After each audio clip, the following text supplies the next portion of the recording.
Permettez-moi d'abord, donc, en mon nom et au nom d'Olga Hazan, de remercier la librairie Olivieri de son accueil. Merci. Écoutez, je vais vous expliquer d'abord le déroulement de la soirée. Olga donc, va présenter brièvement son livre, une vingtaine de minutes.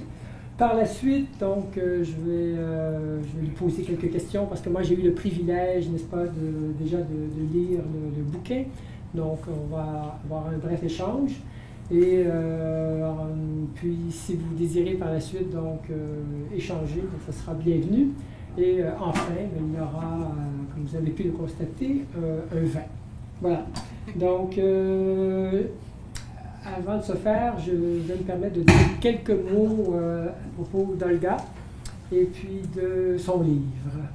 Voilà. Donc, j'imagine que tout le monde connaît Olga Hazan. Elle n'a donc pas besoin vraiment d'être présentée. Je me contenterai donc de dire qu'elle est une remarquable historienne de l'art, notamment parce qu'elle a travaillé et publié sur le même sujet comme très peu d'historiens de l'art sont capables de le faire. Alors, la Renaissance italienne, l'historiographie et la notion de progrès en art, la naissance de la discipline de l'histoire de l'art au Canada, et depuis l'art, évidemment, dans le monde musulman, et depuis quelques années, comme vous le savez, donc l'art dans le monde juif, et plus particulièrement l'art dans les Agadotes séfarades du XIVe siècle. Alors, il est bien connu que dans la liturgie juive, notamment dans la liturgie de la Haggadah pascale, le devoir de mémoire occupe une place très importante. Parmi bien d'autres textes, celui de Deutéronome 5.15 l'illustre avec éloquence. Zakarta qui avait dans Yita Behet Mitzraïm, donc Zakarta, tu te rappelleras, tu feras mémoire, tu te rappelleras que tu as été esclave en terre d'Égypte et que Adonai, ton Dieu, main de fer, bras foudroyant, t'en a fait sortir. C'est pourquoi Adonai, ton Dieu, t'a ordonné de respecter le jour de sabbat. Alors, il est bien connu que chaque groupe, voire chaque individu, a tendance à sacraliser la mémoire qui lui est propre. La mémoire s'inscrit donc facilement dans une dynamique totalisatrice. Pourtant, comme tout le monde le sait, la mémoire est vulnérable à toute forme d'utilisation, de manipulation et de déformation. En outre, la mémoire est toujours partielle. C'est pourquoi dans ce très beau livre, Olga Hazan ne nous convie pas à un devoir de mémoire. Elle nous convie plutôt à un devoir d'histoire. Or, la mémoire est toujours suspecte à celle et celui qui fait de l'histoire. En effet, la tâche de l'historienne ou de l'historien n'est pas de combler les trous de mémoire, et encore moins de légitimer la mémoire. Elle est plutôt de critiquer la mémoire. En fait, l'histoire vise à affranchir la tutelle de la mémoire. En somme, la tâche de l'historienne ou de l'historien, c'est de transformer en histoire la demande de mémoire. C'est ce que fait merveilleusement bien l'historienne de l'art Olga Hazan, et ce, en nous présentant une double analyse. Une analyse critique des textes liturgiques relatifs à la Haggadah pascale et une analyse critique des cycles imagés de 3 Agadotes séfarades du XIVe siècle. Ce devoir d'histoire, elle le fait magistralement bien car elle accepte de mettre en question la simple mémoire véhiculée aussi bien par des communautés juives que par ceux et celles qui font de l'histoire de l'art dans le monde juif, notamment à partir des Agadotes séfarades du XIVe siècle. C'est par exemple le cas des belles pages de son livre où, s'inscrivant en faux contre celles et ceux qui sont aveuglés par une soi-disant orthodoxie juive, elle révèle avec finesse et rigueur que certaines images des Agadotes séfarades représentent bel et bien Dieu. C'est aussi le cas des pages où elle remet en question les préjugés esthétiques de maîtres historiens et historiennes de l'art, et ce en montrant avec brio la cohérence et les diverses stratégies figuratives des cycles imagés des Agadotes. Pour le dire autrement, ce livre nous invite, à l'instar des personnages fictifs du récit de l'Exode, ce livre donc nous invite à sortir d'Égypte, à nous nourrir de la manne. Qu'est-ce à dire? Relisons à ce sujet un bref passage de l'Exode chapitre 16. Je cite. « Et le matin, il y eut une couche de rosée autour du camp. La couche de rosée s'éleva, et voici qu'à la surface du désert, il y eut une mince croûte, mince comme le givre sur la terre. Les fils d'Israël le virent et se dirent l'un à l'autre, Man, où? qu'est-ce? Car ils ne savaient pas ce que c'était. La maison d'Israël appela cela du nom de manne. Fin de citation. Alors ce texte nous apprend que la manne est littéralement la question. La manne, c'est le questionnement. Se nourrir de la manne, c'est donc se nourrir de questionnement. Or cette manne, ce questionnement, est un pain qui vient du ciel, nous dit le texte biblique en Exode 16,4. Lechem min Hashamayim. Dans l'Espagne du XIIIe siècle, notamment dans le Sefer HaZohar, le livre de la splendeur, il y avait une règle de l'herméneutique juive qui devient très populaire. Cette règle était connue sous le nom du notaricon. Cette règle, en fait, consiste à prendre chaque lettre initiale ou chaque lettre finale des mots d'une phrase pour en former un mot et inversement. Or, selon cette règle, les initiales des trois mots, pain venu du ciel, lechem min Hashamayim, forment le mot lamma. Lamma, ça signifie pourquoi, et on peut dire pourquoi ou pour quoi. Bref, c'est un autre exemple qui illustre que le don de la manne, c'est le don de la question. En somme, sortir d'Égypte, c'est accepter de se questionner. Un peuple libéré se nourrit de la question. Or, de ce point de vue, il ne fait aucun doute que le livre d'Olga Hazan est une invitation à sortir d'Égypte. Une invitation à se nourrir de la manne, c'est-à-dire une invitation à se questionner. Que ceux et celles qui ont le désir de se poser de nouvelles questions, n'est-ce pas, n'hésitent pas et qu'ils achètent le livre. Ah, Olga, la parole est à toi. Merci pour cette belle présentation. Je ne sais pas si je peux reculer un peu. Et merci à vous d'être là. Ça me fait très plaisir de vous voir. Alors, je vais commencer par quelques remerciements. D'abord, je remercie la librairie Olivieri de nous accueillir ce soir, le Conseil de recherche en sciences humaines du Canada et l'Université du Québec à Montréal pour les subventions à la recherche qui m'ont été accordées pendant plusieurs années, Patrick Poirier et l'équipe des presses de l'Université de Montréal pour leur accueil chaleureux et pour le magnifique livre que voici, et Christine Bernier qui m'accueille dans sa collection. Merci à Jean-Jacques Lavoie et à Alexandre Grégoire, que je dérange tous deux assidûment, avec toutes sortes de questions auxquelles, miraculeusement, ils savent toujours répondre.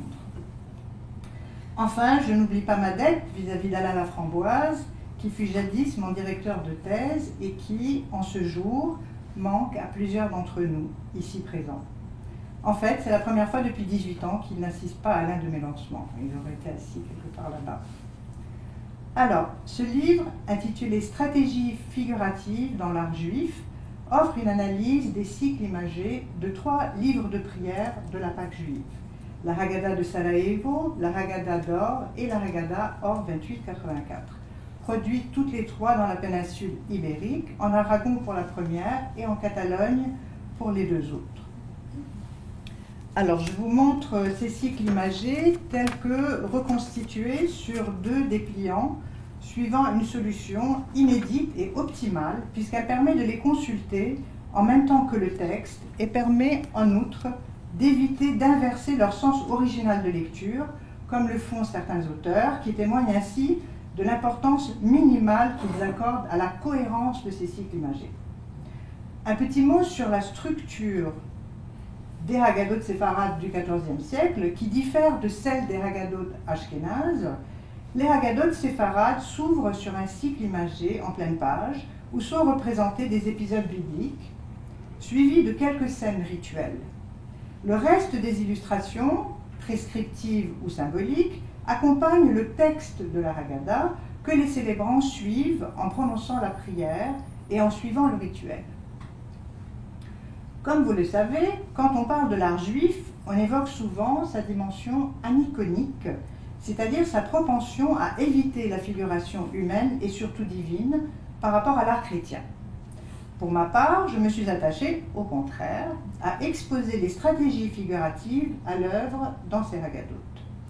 Ce faisant, j'ai concentré mon analyse sur la structure de leur cycle imagé et sur les personnages qui y sont inscrits. Ces personnages forment 2 catégories. Les protagonistes des récits bibliques, représentés en pleine page dans les folios placés en ouverture de la Haggadah, parmi lesquels on compte Adam, Noé, Abraham, Jacob, Joseph et Moïse, et aussi les célébrants modernes, représentés dans les scènes rituelles qui précèdent le texte liturgique, parmi lesquels on compte des rabbins, des orants et des simples célébrants. Dans leur ensemble, ces protagonistes, dont l'iconographie est donc d'abord biblique et ensuite rituelle, sont tous pareillement susceptibles d'attirer l'attention des lecteurs de la Haggadah et de solliciter leur participation par un geste ou par un regard. Concernant les personnages bibliques, je vous montre, à titre d'exemple, à la page 97, Adam apostrophé par Dieu, et à la page 45, les Hébreux qui sortent d'Égypte, le baluchon sur le dos. Est-ce que vous les voyez? Pour ce qui est des personnages illustrant le rituel, on peut mentionner ceux que l'on voit dans l'image du Seder, dans la fiche d'invitation que vous avez reçue, et qu'on retrouve à la page 18 de mon livre. Je vais garder parce qu'on n'en a plus besoin celui-là. En procédant à l'analyse de ces 3 cycles imagés, j'ai tâché dans ce livre de montrer que chacun d'entre eux offre une cohérence évidente à laquelle les auteurs dans leur ensemble accordent peu d'attention. Cette cohérence témoigne pourtant de la fonction même de la Haggadah, qui se constitue en livre autonome entre le XIIe et le XIIIe siècle pour accompagner la célébration de Pessah à domicile et en famille. À domicile et en famille. Le recours à la figuration dans ces cycles imagés répond ainsi aux besoins d'un nouveau genre de mécène, alors que s'effectue une transition entre la sphère publique de la synagogue et celle privée de leur domicile.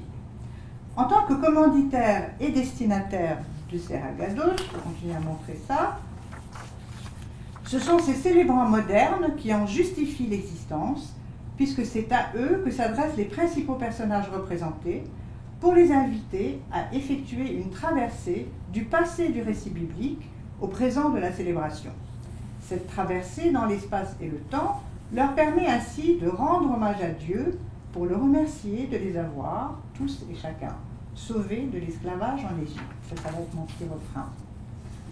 La déception de certains auteurs quant au fait que ces cycles imagés demeurent éloignés des canons esthétiques de la Renaissance, auxquels ils voudraient qu'ils adhèrent alors que ceux-ci ne s'imposeront que plus tard et ailleurs, révèle l'esprit dans lequel ce corpus artistique est généralement abordé, c'est-à-dire avec des préjudices et des idées préconçues. En outre, certains auteurs pensent que les illustrateurs des Haggadot s'inspiraient nécessairement d'une iconographie chrétienne qu'ils auraient été contraints de judaïser en vertu d'un aniconisme obligé. D'autres auteurs situent quant à eux ces Haggadot dans une histoire présumément linéaire et continue de l'art juif, malgré l'absence de figuration dans le judaïsme durant tout le Moyen-Âge et malgré l'absence d'enluminure hébraïque durant l'Antiquité.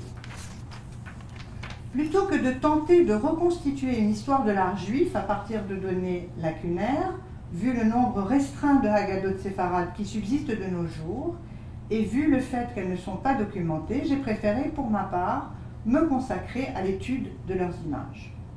Tout en tenant compte du fait que l'iconographie de mes cycles imagés émane de sources nombreuses, issues du monde juif notamment, mais pas exclusivement, je me suis intéressée aux stratégies figuratives que l'on y voit à l'œuvre, dont les plus évidentes consistent à solliciter l'attention de leur récepteur, puis à la maintenir par divers moyens, incluant le recours à des motifs d'ancrage et de relais. Tout au long de l'ouvrage, j'ai exposé la façon dont opèrent ces stratégies figuratives qui consistent à faire mouvoir, à travers l'espace et le temps, des personnages inscrits dans la structure particulière de chacun des 3 cycles imagés à l'étude. Dans leur ensemble, ces stratégies favorisent la cohérence de ces cycles imagés et la complicité de leurs récepteurs, et ce, en vertu du souci de ces récepteurs de rendre hommage à Dieu pour le remercier de les avoir sauvés de l'esclavage en Égypte. Plus précisément, dans le chapitre 1, je signale la présence, lors de la célébration de Pessah, de divers types de croisements, tantôt concordants, tantôt discordants, entre le texte de la Haggadah, ses illustrations et le rituel de la fête. Lorsqu'ils sont concordants, ces croisements peuvent se présenter comme des ancrages, des condensations, des déplacements et des manifestations complémentaires. Par exemple, un terme tel que l'herbe amère peut peut être à la fois transcrit, prononcé, représenté par l'image et mimé en étant brandi par les célébrants.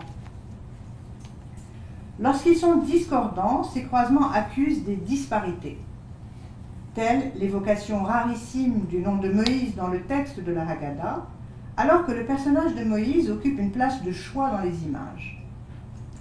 De par leurs fonctions et leurs effets, ces croisements, concordants ou discordants, révèlent la créativité des illustrateurs, car ceux-ci associent des personnages contemporains aux protagonistes bibliques, de façon à inciter les récepteurs de ces cycles imagés à participer au rituel de la fête bien accompagnés. En somme, l'ensemble de ces stratégies témoigne de la liberté des créateurs de ces haggadot, commanditaires et illustrateurs compris, alors qu'ils adaptent leur haggadot aux besoins ponctuels du moment, c'est-à-dire à leurs propres besoins. Dans les chapitres 2 à 5, où j'analyse les cycles imagés des trois haggadot choisis, j'identifie diverses modalités de figuration, dont les plus importantes sont des stratégies d'ancrage et de mise en abîme, ainsi que le recours à des motifs de relais et d'enchaînement. Ainsi, dans la Haggadah de Sarajevo, étudiée dans le chapitre 2, l'illustrateur a recours à diverses stratégies d'ancrage, dont la première consiste à placer un personnage, comme vous pouvez le voir ici, en marge du récit et qui en observe le déploiement. Par rapport à la question de la figuration, l'insertion par la suite d'une série de lecteurs dans des scènes autant bibliques que rituelles est une stratégie des plus efficaces, car elle permet aux vrais lecteurs de cette Haggadah de considérer comme des interlocuteurs ces individus représentés dans la même posture qu'eux. Merci. Dans les chapitres 3 et 4, tous deux consacrés à l'étude du cycle imagé de la Haggadah d'or, j'ai mené une longue analyse portant d'abord sur ces personnages ailés.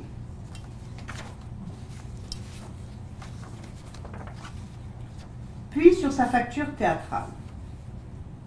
Plus précisément, dans le chapitre 3, j'ai exposé les stratégies à l'œuvre dans plusieurs folios, en montrant que l'illustrateur y combine une multiplicité de temps que les auteurs omettent de prendre en considération. Est-ce que vous voyez l'image ?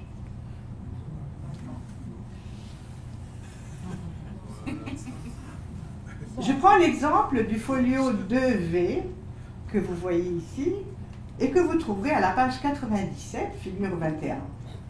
Dans cette composition, où l'on voit Dieu qui émerge en force du coin supérieur droit de la composition, une aile déployée et l'index pointé vers Adam pour l'interpeller, la posture d'Adam, ici à gauche, condense au moins 4 épisodes du récit.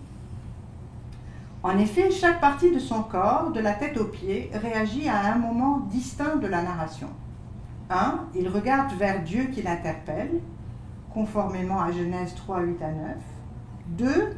Il montre à Dieu par sa main droite tendue qu'il avait été tenté par le fruit, flashback qui renvoie à Genèse 3, 6. 3. Honteux de sa nudité, il retient la feuille de figuier de sa main gauche, Genèse 3, 7. Et 4. Il s'apprête à s'en aller hors de l'image après que Dieu, plus loin dans le texte, l'eut expulsé du jardin d'Éden. Genèse 3, 23. Plutôt que d'admettre que l'illustrateur représente ici non seulement plusieurs temporalités, mais Dieu lui-même, certains auteurs le voient comme un artiste incompétent et incapable de représenter le corps d'Adam de façon élégante. C'est ce qu'on lui reproche. Alors que Dieu, dans la Haggadah de Sarajevo, étudiée au chapitre 2, n'y apparaît que brièvement et de façon abstraite, dans la Haggadah d'or, dont je viens de vous montrer un exemple, au moins 6 des 17 figures ailées de ce cycle imagé représentent Dieu de façon explicite.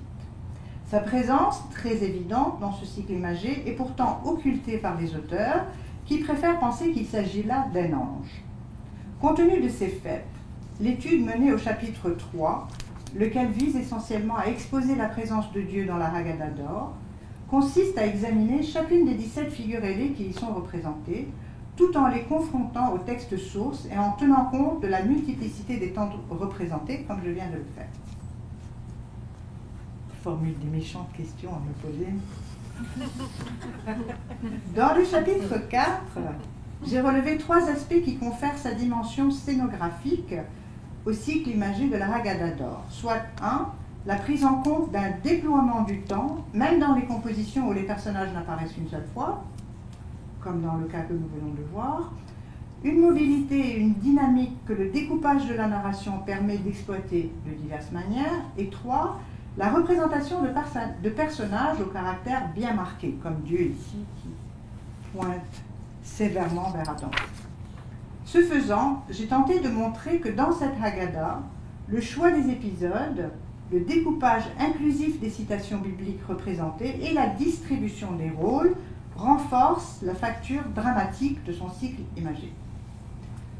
Plus précisément, concernant les stratégies figuratives à l'œuvre dans cette Haggadah, j'ai relevé des motifs de relais et des enchaînements.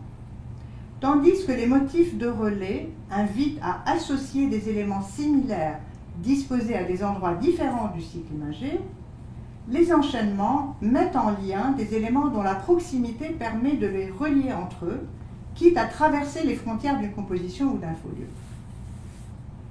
Dans ce cycle imagé, les motifs de relais que j'ai examinés sont des objets ou des accessoires, parmi lesquels des rideaux et des tentures, des arbres, des animaux et des humains.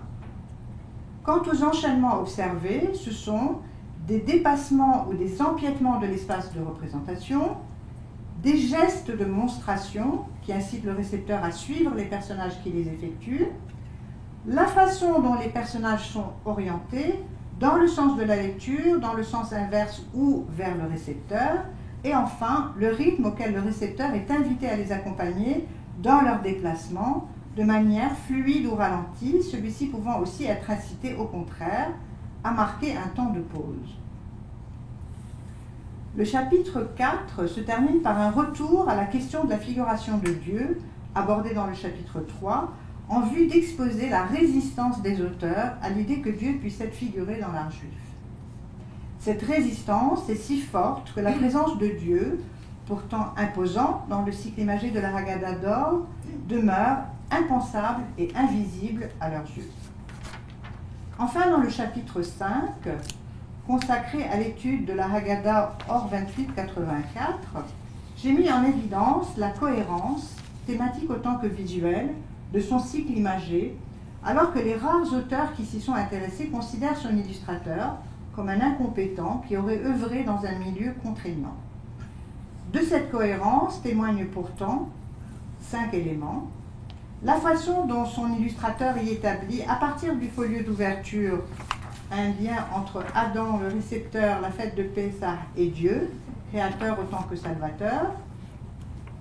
La répartition régulière et ordonnée de l'ensemble du cycle imagé, l'agencement de chaque double folio dans la structure spatiale et temporelle répond à une logique qui affecte pareillement l'ensemble des épisodes qui sont représentés, la mise en évidence des moments de transition entre les différentes séquences du cycle imagé et la façon dont les scènes bibliques, rituelles et liturgiques se succèdent dans les 4 derniers folios du cycle imagé. Donc tout ça, ce sont des exemples qui montrent la cohérence du cycle imagé de cette Haggadah qui est jugée assez sévèrement par les auteurs. Plus précisément, dans ce chapitre qui se divise en 2 parties, j'ai montré d'abord que le folio que M. Lavoie vient de vous montrer, le folio 1VA, représente non pas une création d'Adam par les anges, comme le veulent la plupart des auteurs, mais bien une adoration d'Adam par les anges. J'ai ensuite mené une analyse détaillée de tous les autres folios du cycle imagé, en relevant les stratégies à l'œuvre dans chacun, dont les plus intéressantes consistent à établir une complicité avec le récepteur par le biais de regards échangés ou partagés avec lui par certains personnages. Ces stratégies opèrent au bénéfice du récepteur à travers une série d'éléments qui lui sont alternativement cachés et révélés. Je nommerai 5 éléments qui sont alternativement cachés et révélés dans ce cycle imagé. 1. Le sens de nombreux rêves, tels que dévoilés par Joseph. Ces 2 rêves, les rêves de l'échanson et du panetier, et les 2 rêves de Pharaon. 2. Des individus, dont Joseph, Potiphar et son épouse. 3. Des objets, tels la coupe cachée puis trouvée dans le sac de Benjamin. 4. L'identité de certains personnages, dont celle de Joseph cachée puis révélée d'abord à Benjamin puis à ses autres frères. Et enfin, le destin de certains personnages, révélé non seulement par des rêves, mais aussi par des protagonistes au seuil de la mort. En outre, dans les épisodes de la vie de Moïse, c'est Dieu lui-même qui, bien que n'étant pas visible dans cette Haggadah, se révèle au récepteur à chaque fois qu'il intervient en faveur des Hébreux, depuis le moment où il appelle Moïse du buisson ardent, « Moïse, Moïse, n'approche pas d'ici, retire tes sandales », jusqu'à l'épisode de la traversée de la mer, soit à 14 reprises. Tel qu'exposé dans l'ensemble de ce livre, les diverses stratégies à l'œuvre dans ces Haggadot visent le récepteur autant par des moyens directs et concrets, lorsqu'il se voit désigné par un regard ou un geste, que par des moyens plus abstraits, comme l'évocation de thèmes liés au salut ou la représentation d'objets qui lui sont alternativement cachés et révélés. Ces stratégies, qui touchent donc aussi bien les aspects visuels que thématiques des cycles imagés, créent ainsi des croisements entre le texte, les images et le rituel, une continuité historique entre le passé du récit biblique et le présent de la célébration, de la fête, et enfin une cohésion familiale ou sociale sur la base de cette célébration. En définitive, l'efficacité de ces stratégies est directement liée à la fonction première de ces livres de prière, une fonction liturgique dont témoigne la cohérence de chacun des 3 cycles imagés à l'étude, conçus pour inciter leurs récepteurs à rendre hommage à Dieu, pour le remercier de les avoir sauvés de l'esclavage en Égypte. Dieu, dont un consensus veut qu'il ne soit jamais représenté dans l'art juif, joue donc un rôle essentiel dans ces 3 Haggadot, où sa présence est évoquée de 3 manières différentes, abstraite dans la Haggadah de Sarajevo, figurative dans la Haggadah d'Or et implicite dans la Haggadah Or 28-84. Merci beaucoup.